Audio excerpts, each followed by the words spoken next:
Hello, hello. Welcome to Tech Ascent, the podcast where we dive into the trends, strategies, and success stories that are reshaping the tech landscape as we know it today. I'm your host, Oliver Klingane. I'm also the premier business development partner within tech. And today, we're joined by Amol Nirgudkar, the co-founder and CEO of Patient Prism. Amol, welcome to the show. Thank you for having me. Awesome. Thank you for joining us. Would you mind telling the audience a little bit about what yourself and what you do with Patient Prism? Yeah, of course. I'm an accidental CEO in the AI space.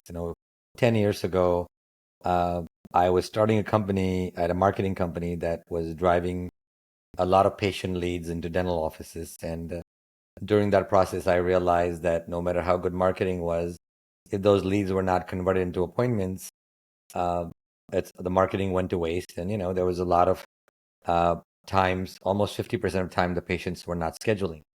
So at the time, we asked the question, could we teach Alexa how to understand dentistry?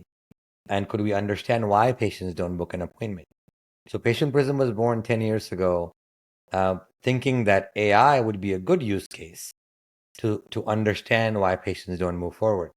10 years later, we serve over 8,000 dental offices and about 500 healthcare organization offices and clinics.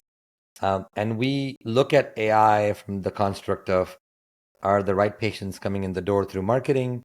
Is our sales team, which is our receptionist or our call centers teams, are they scheduling those patients to scheduled appointments? And if they're not, then why not? Right? Why not? Is it a marketing problem? Is it a sales problem? Or is it operations where is do we don't have capacity? We don't take their insurance. And what we do is we deliver all these insights to organizations in real time so they know how to grow their business, right? At the end of the day, healthcare is all about patient flow, and we enhance patient flow by optimizing conversations at scale, so that that these organizations can really deliver the best care possible in the communities they serve. Hmm.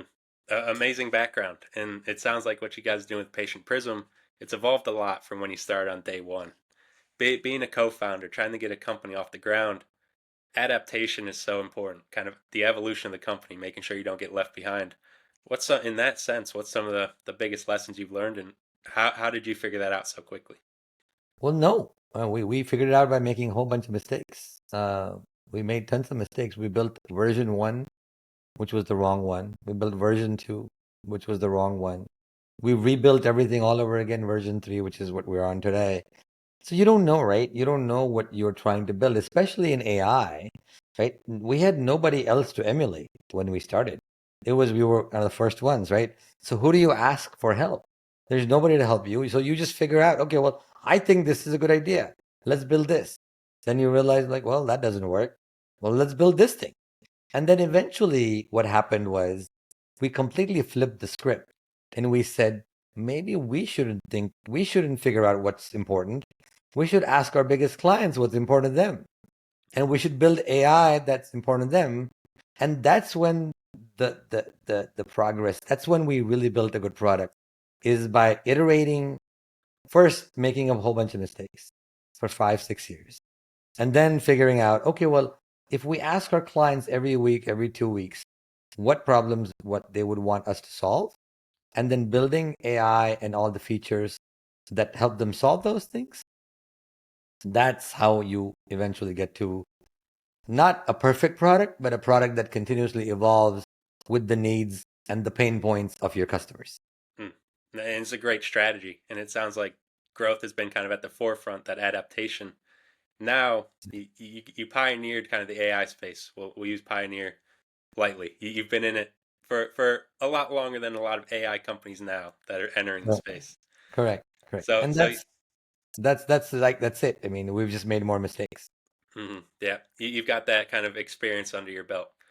And so we won't say Patient Prism's at the top of the mountain because obviously you guys still have big growth goals. But from where you are now on this mountain, turning around, seeing where we're at in 2025, there's obviously a big influx of AI companies that are making some big promises, not always kind of meeting those expectations. How do you kind of see that? What's your perspective on the growth of the space since you've been in it for so long? I think what I learned from my own mistakes is that it's never about the product. It's never about the technology either. Um, what the product and the technology has to do, it has to make somebody's job easier at the team level. It has to make the customer experience better. That's important. It has to reduce costs somewhere. That's important.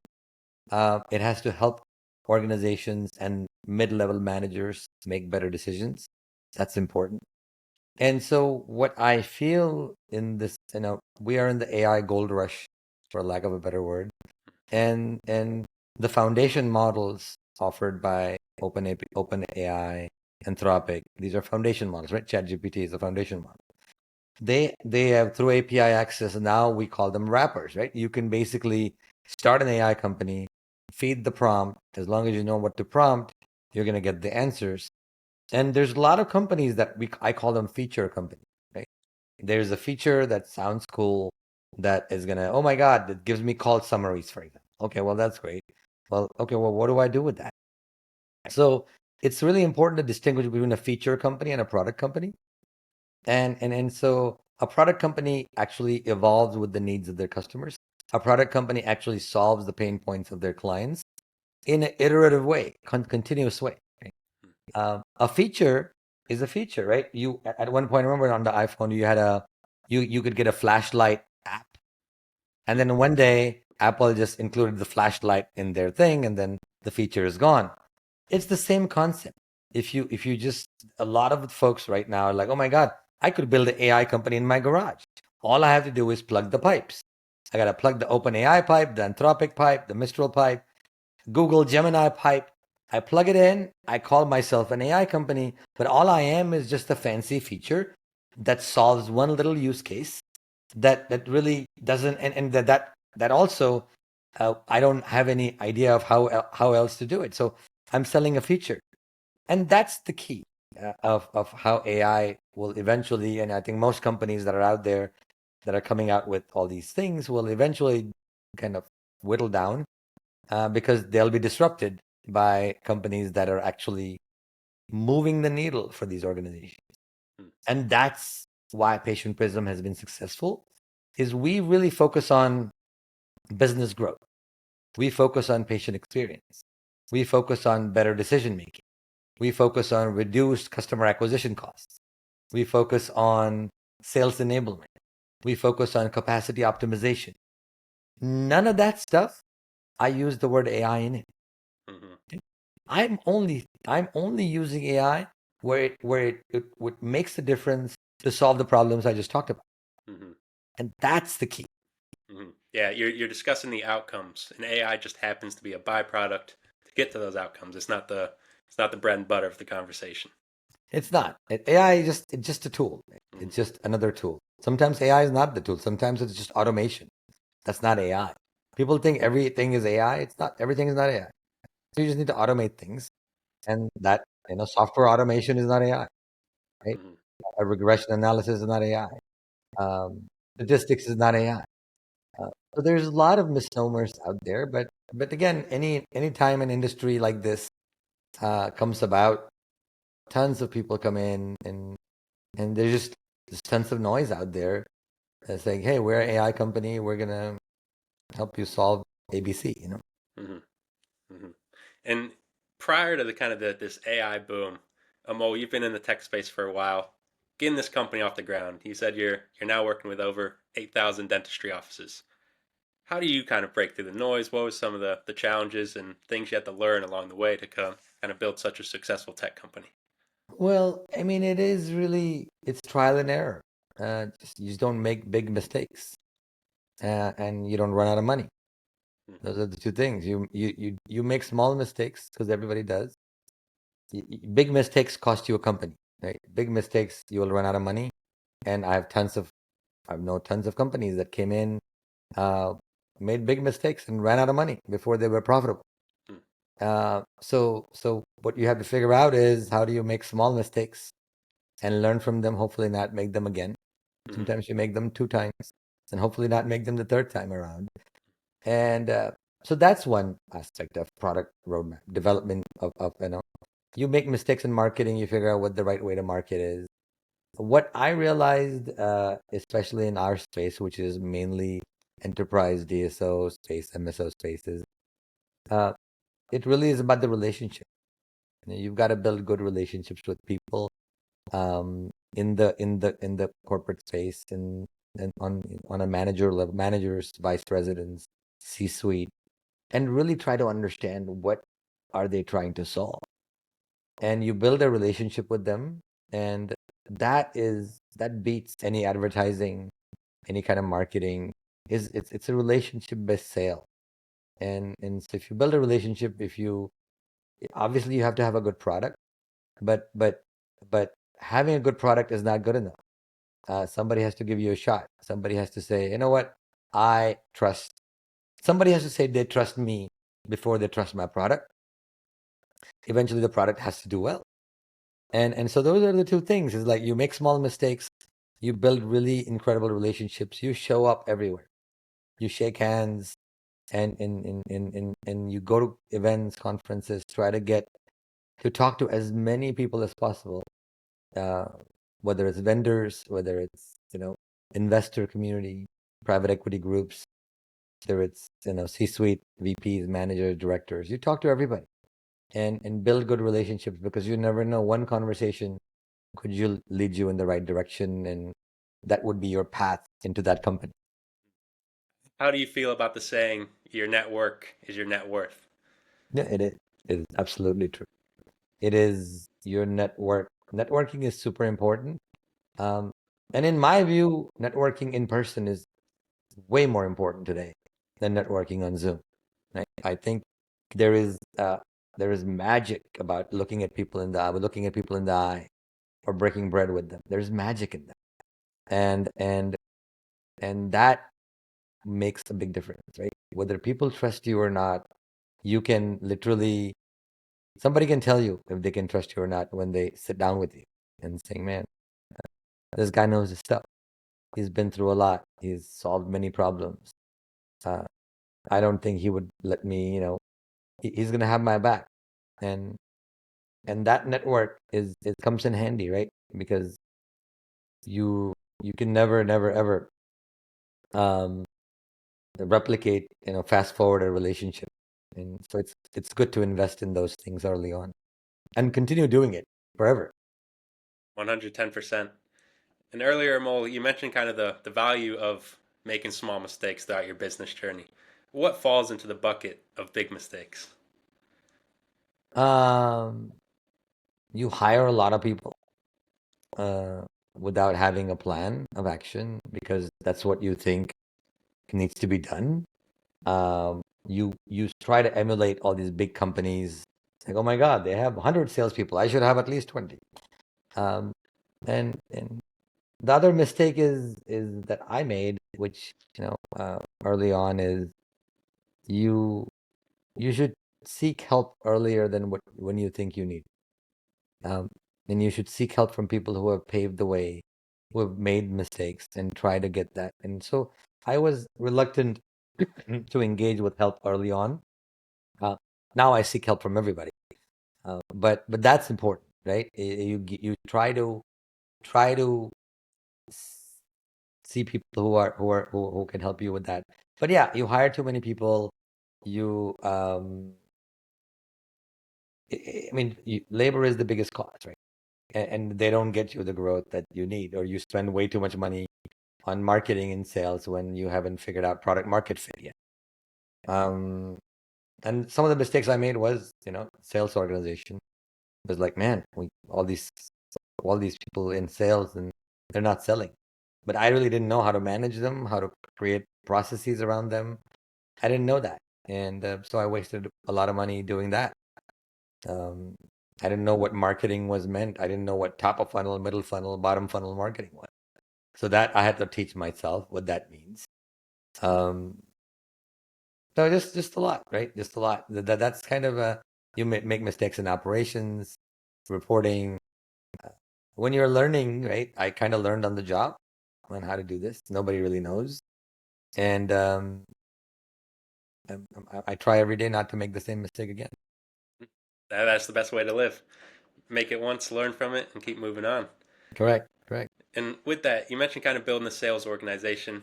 At first, you didn't understand how to manage people, how to kind of build out those systems and processes. If you could kind of go back a few years, tell yourself one thing about that, what would that one thing be? Hire a coach. Hire a coach. Hire a coach that can guide you in every process that you're not good at. If you're not best in the world, and one of the key principles I learned from, reading a lot of Dan Sullivan, and he wrote a book called Who Not How with Darren Hardy. And he's like, you don't have to, I mean, I was of the opinion that I have to figure out how to do everything. And then Dan Sullivan comes around and says, it's not the how, it's the who. And you have to figure out the who.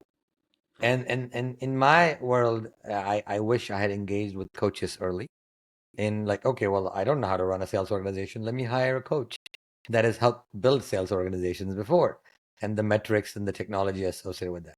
You just go by the gut. Gut's usually wrong. So that's what I would have done. If I go back, I tell myself, well, have a coach, have a mentor, have a CEO mentor that's done something like you before, have another consulting mentor. And I would have engaged coaches early on in my career to have a, to have better results early on. And you've mentioned it now. You've mentioned kind of finding a mentor, finding a coach. You've mentioned the power of your network. Is business relationships or relationships in general, is that what you credit your success? Yes, yes, 100%. It's the relationships. Um, yeah. I mean, you have to have a relentless pursuit of excellence in your product. There's no excuse for that. Because no matter how good of a relationship that you build, if your product is shitty, it doesn't matter, right? So you have to have a relentless pursuit of absolute excellence at all times in building the best product ever, right? You have to be best in the world with that. But on top of that, the best products don't win all the time. And part of that is, everything is driven by a relationship, and the better relationship that you build with people up and down the chain, right? Not just with the CEOs, not just with the vice presidents, and not just with the directors, but managers, sometimes front office folks, call center managers, all these guys, right? You have to get buy-in up and down the hierarchy of an organization. Because if you don't, then yeah, you the CEO loves you, the product is good, they implement that in your organization, then nobody wants to use it. So what have you done? So it's really important. Well, one of the things we do well, and it's taken a minute for us to do that, is invest a lot of resources in client success. If we don't think about our clients succeeding, the clients are busy doing their own thing. These healthcare organizations, dental organizations, they're busy doing their own work. They're busy being busy. They're busy serving patients. They're busy talking to insurance companies. So in that process, if you add one more layer of complexity in their life, one more window they have to open, one more login and password they have to enter, it's a big lift. They don't have that to give. And so it's super important um, to, and we learn that also from our mistakes, is that we have to invest in our clients' success. And that means everybody from bottom to top has to be vested and invested in the organization and what we're trying to do with them. Mm-hmm. And that means building relationships with everyone, right? Because you can't just, LeBron cannot win all the games by himself, as we know, as we have found out, right? Mm-hmm. Maybe with Luca, with that crazy trade. I don't know. Nobody even knew about that. But with Luca and LeBron, maybe with all the other people in the team, it still is a team sport. And everything we do at Patient Prism, I genuinely believe I can have the best relationships with my teams. My client success team is world class. Um, and they spend countless hours every day pouring through data, uncovering insights, coming up with foresight and recommendations for our clients on here's what you can do, guys, to do better. Here's what you can do with marketing. Here's how you can improve that. And we are so proud of the fact that we come to our clients with ideas to implement. We come to our ideas with, hey, this is, I think, is going to move the needle. Here's what's going to drive top line growth. What is going to drive margin improvement. That when you invest like that in your client success, you become successful. But part of that investment in client success means we are investing in building relationships at every level of the organization so that the tool, the platform that you're selling into this, installing or whatever that is in these organizations is bought in, and the change management process is respected. And once you do that and you have a world-class tool and you have change management figured out, then there's no choice but the tool to succeed, organizations to succeed, and eventually patients to win. Hmm. It's true recipe for success. And it sounds like you've learned so much over years, and relationships has been kind of super pivotal in that on the individual level, from coaching, mentoring your network, to on the pure business level of kind of building those client relationships, building towards that client success. Looking forward, Amol, what's the goal for Patient Prism? What's the vision? We're gonna pursue improving the patient experience. We're gonna improve. We're gonna work on AI, and the technology that AI allows us to do is to figure out how do we build better relationship with our customers, new and existing. How do we nurture customers better? How do we treat them, every single one of them with white gloves and this red carpet treatment, so that at the end of the day, the goal of AI is to improve humanity, right? And one of the ways Patient Prism wants to improve humanity is improve access to care, right? And we talked about a relationship, right? How does AI enable healthcare organizations to build better relationships with their patients? That's the business I'm in. Mm-hmm. Because once you solve for that, everything else falls into place. If you build a better relationship with your patient, the patient is going to trust you. They're going to come for their appointments. They're going to accept the treatment that you present them. They're going to refer friends and family. And yes, marketing is great, advertising is great, but at the end, all of it is you've got to build the best relationship with your patient. And you can measure that through a score like Net Promoter Score, right? Um, and that's a great tool. But beyond Net Promoter Score, the patient experience score is also important. And we will do some work in that area. Is how do we understand the patient experience? How do we nurture leads that are already in our database? How do we leverage AI to understand what patients will show up and not show up for their appointments? How do we use AI to make patient financing easier, right? Through use of fintech companies. How do we use AI to not miss a phone call using an agent, right? How do we make outbound calls to our patients with using AI agents out there? So what's coming out in 2025 is the most dramatic year of our company's history, is taking AI, is really taking the AI technology and going deeper and understanding patient experience, and going even further in elevating that. Let's make sure that no patient who calls an organization is ever reaches a voicemail. Every call is picked up, whether by a human agent or an AI agent, right? Every patient who has surgery has a follow-up call, whether by a human agent or an AI agent, right? We are basically just going to improve patient experience, and by doing that, we know we're going to make the community healthy, the country healthy, and we're obviously that's automatically going to improve the top line profits, top line revenues, and bottom line profits of our clients that we serve.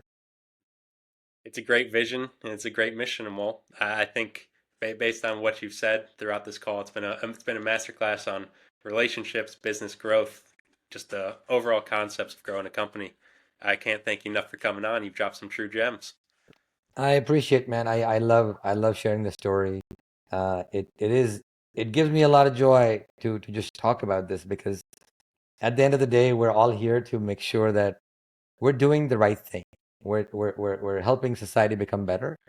And AI is the biggest opportunity that humanity has, to upgrade ourselves, upgrade the entire society, and to make humans eventually build better connections with each other by giving the mundane tasks to AI so that we can spend more time talking to each other, breaking bread, going to places, having quiet moments with each other and building better relationships. And that's my vision for AI and its role in humanity is let it do the things that humans don't really enjoy doing, and let humans work on higher level things like building better relationships, spending more time with my kids, going to more hockey games, going to more plays, spending more time with friends.